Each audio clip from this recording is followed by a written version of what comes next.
as the Heat game wasn't frustrating enough that we blew a 21-point lead. At the same time, you got the Florida Panthers offense just absolutely non-existent against the Winnipeg Jets. At home, man, mind you, at home. You know, when we played against Winnipeg Jets in game 2, we actually stood a little better chance because we actually scored a freaking goal or two. And we get shut out at home. We got shut out at home against Winnipeg. Now, give Hellebuck credit. He was amazing for Winnipeg. I'm giving he deserves credit. He deserves credit. This video's not going to take too long. Honestly, I'm tired. I've watched all 5 games today. I've been watching games since 12 p.m. I'm actually driven crazy by it. So I'm not sure. I'm not sure if I want to do the 5 games thing anymore. I'm just saying. Now, in the first period, Florida would start with the pressure. I'm only going to do goal by goals or penalty by penalty.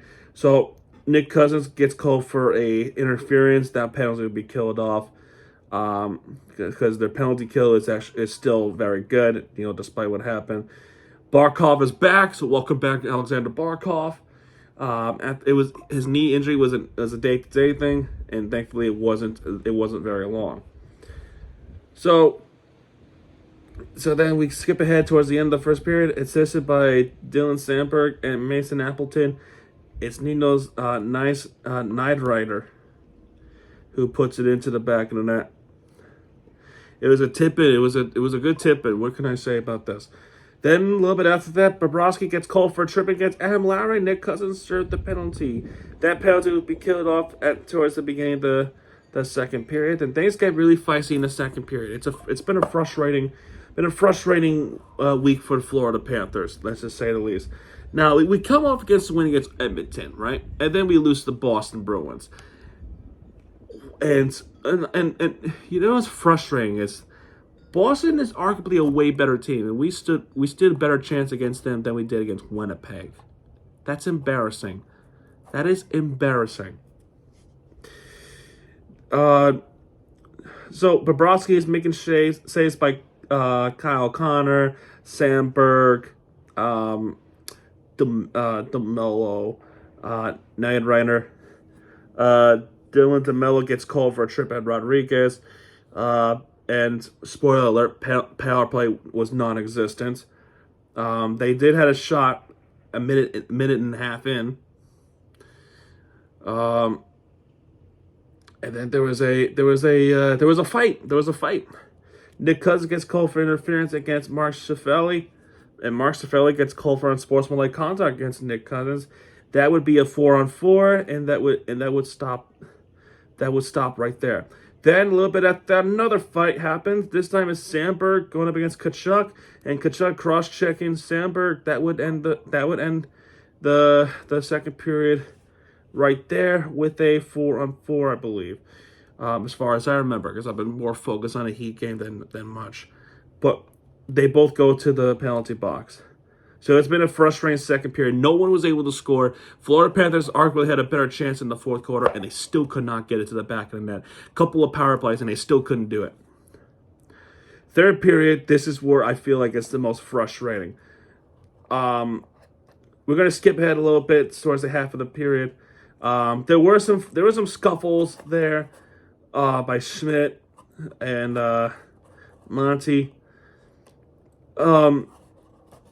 So we're gonna skip ahead a little bit. Now there was actually a situation towards the half of the third period where I forgot whether it was Cousins, but he got cross-checked. Referee didn't even bother to call it, and Nikolai Ehlers, I don't care anymore. He snaps it in. It's 2-0 Winnipeg. And are you fucking kidding me? First off, you missed a penalty. Thanks, referees. You missed the cross-checking penalties. And they capitalized off a missed call.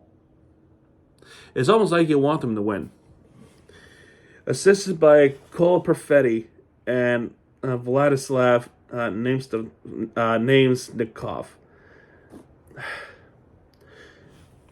Then a little bit after that, there was multiple penalties that in the end there would be a 4-on-4 to even things out. So Verhaeghe gets called for unsportsmanlike conduct against Neil Pionk, and Neil Pionk gets called for roughing against Carter Verhaeghe.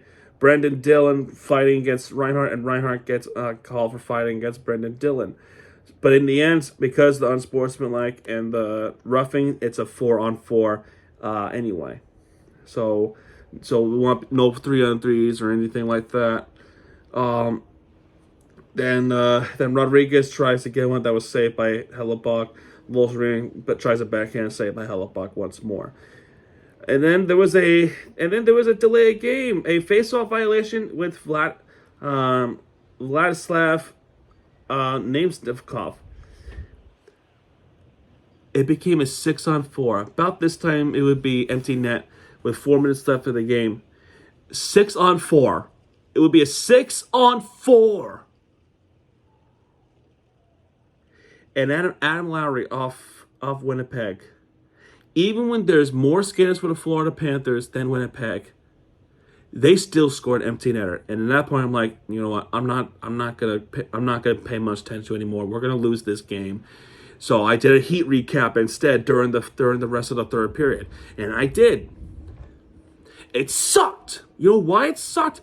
Because this was a big blow. The Heat game was bad enough that they blew a 21-point lead or 24-point lead. This was a big blow. A power play that is so bad, you gave up a 6-on-4 shorthanded. Embarrassing. Florida still could not find the back of the net, and they get shut out. They get shut out at home. And there was some misconduct, too. It's even worse. Grajovic gets called for misconduct. He's gone for the game. And Winnipeg wins this game 3-0 over the Florida Panthers. It's embarrassing, bro. It's absolutely embarrassing. I mean, how do you... Fucking sucks. It freaking sucks, man. I'm telling you. They didn't even show some heart. They did not. The shots were equal with Winnipeg with 32. 14 hits for Florida compared to 8 that Winnipeg. 25 penalty minutes compared to 15 that Winnipeg has. Embarrassing. Shorthanded goals. That was a 6-on-4. It's just embarrassing, man. Anyway. Did they announce stars of the game? No, they did not. But I'm pretty sure stars of the game would be. I'm pretty sure stars of the game is going to be Hellebuck. Who else? Mason Appleton and I will say either Nightrider or Ethlers. I'm pretty sure it's gonna be one of those two. But Hellebuck definitely going to be one of the stars of the game. But anyway, guys, I'm just not in the mood to do this anymore. Now, five games in, I'm going to bed. So for today, we're 3 for 2, 3-2. We got football winning, women's basketball winning. We should have at least been 4 for 1. We should have, but it did not go the way that we wanted to. And for this season, we got swept by the Winnipeg Jets. We lost the first time against them at Winnipeg at Game 2.